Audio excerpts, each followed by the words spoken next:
বলেন ফাসাতা'লামুনা কাইফা নাযীর, তখনই তোমরা জানতে পারবে যদি আমি আযাব দিয়ে থাকি, তখনই বুঝবা তোমরা আমি আল্লাহ তাআলার ভয় প্রদর্শনটা কেমন ছিল। আমি তো শুধরাইতে চাইছিলাম, আমি তো ভয় প্রদর্শন করেছিলাম বান্দা, কিন্তু তুমি পাত্তা দাও নাই। আর যদি সত্যি সত্যি আযাব আর মুসিবত এসেই পড়ে, সেদিন তুমি টের পাবা আমি আল্লাহ তাআলার পক্ষ থেকে ভয় প্রদর্শনের কথাটা শোনা কতটা গুরুত্বপূর্ণ ছিল। সর্বশেষ কথা হলো ওয়ালাকাদ কাযযাবাল্লাযীনা মিন ক্বাবলিহিম ফাকাইফা কানা নাকির। আল্লাহ তাআলা বলেন, হে পৃথিবীবাসী, তোমরা যে যেখানে পাপ করছো, আমি কিংবা আপনি, যুবক ভাই তোমরা কিংবা বয়স্করা, পর্দার আড়ালের মা কিংবা বোন, আল্লাহ আমাদের সবাইকে বলছে তোমরা যে যেখানে পাপ গুনাহ করছো, নাফরমানি করছো, তোমাদের কাছে আমি আল্লাহ বলতে চাচ্ছি বান্দা, ইতিপূর্বে যারা আমি আল্লাহ তাআলার একটা একটা কথাকে মিথ্যা মনে করেছে, আমার নাফরমানি করেছে, তোমরা প্রত্যেকে ইতিহাসের পাতা থেকে খবর নাও তাদের পরিণতি কি হয়েছে। ফাকাইফা কানা নাকির, আমার বিরুদ্ধাচরণ করার দ্বারা ফেরাউনের কি হয়েছিল, নমরুদের কি হয়েছে, সাদ্দাদের কি হয়েছে, কারুনের কি হয়েছে, নূহ আলাইহিস সালামের কওম কেন ধ্বংস হয়েছে, হুদ আলাইহিস সালামের কওম, শুআয়ব আলাইহিস সালামের কওম, সালেহ আলাইহিস সালামের কওম। আল্লাহ বলেন এভাবে একবার দুইবার না তো বান্দা, এই পৃথিবীতে তো আমি বারবার দেখাইছি পাপীর পরিণতি কি হয়েছে। এতগুলো ঘটনা, এত ইতিহাস, এত তথ্য, এত রেফারেন্স, এতবার ঘটনার পুনরাবৃত্তি করার পরেও তুমি একবারও ভাবলে না, তুমি পাত্তাই দিলে না কথাটা।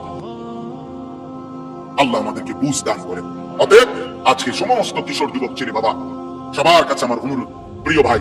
পৃথিবীর অবস্থা দেখবা একবার লাগে একবার ছুটে, যুদ্ধ একবার বাঁধে আবার ছুটে, কিন্তু এই সব কিছু এটাই ভবিষ্যৎবাণী করে যে অচিরেই সারা পৃথিবীব্যাপী তীব্র ক্ষুধা, দারিদ্র, অভাব এবং সারা বিশ্ব এই যুদ্ধের প্রভাবে প্রভাবিত হবে। এভাবেই প্রত্যেকে নিয়ম হলো রাসূলুল্লাহ সাল্লাল্লাহু আলাইহি ওয়াসাল্লাম হাদিস স্পষ্ট বলছে ফিতনার জামানায় যে ফিতনার দিকে উকি দিবে, নবীজি বলছেন উকি দিও, কি কইছে জানেন স্যার, আল্লাহ রাসূল বলছে উকি দিলেও ফিতনাই ওই ব্যক্তিকে টেনে ফিতনার মধ্যে জড়ায়। উনি গেছিল আপনি কি কইছে, এই বড় কি কইছে, কি আবার তোর কি আর কি তো আমি সেদিন কাট আমি আপনার ফুলের প্রতি কথাটা না জিজ্ঞেস কি কইছে আমি এই লাগে গেল মানে রোড লাগে বুঝলেন না কথা। এবারে উনি গেছে,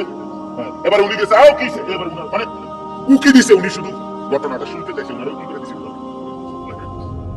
আল্লাহ রাসূল এটা ফিতনার জামানায় কেউ যদি ফিতনার দিকে উকিও দেয় তো ফিতনা তাকে টেনে কি করে নেব, নবীজি সাল্লাল্লাহু আলাইহি ওয়াসাল্লাম বলছেন কিছু মানুষের অন্তর থাকে উল্টানো কলসির মতো, এটা বিশুদ্ধ হাদিস, উল্টানো কলস এবং উল্টা কলসির উল্টা পাত্রে উল্টা অংশে একে তো উল্টাইয়া রাখছে, আবার আলকাতরা দিয়ে মাইখা দিছে যাতে এক ফোঁটা পানিও, এখানে এটা এই এক দুই ফোঁটা পানি আছে,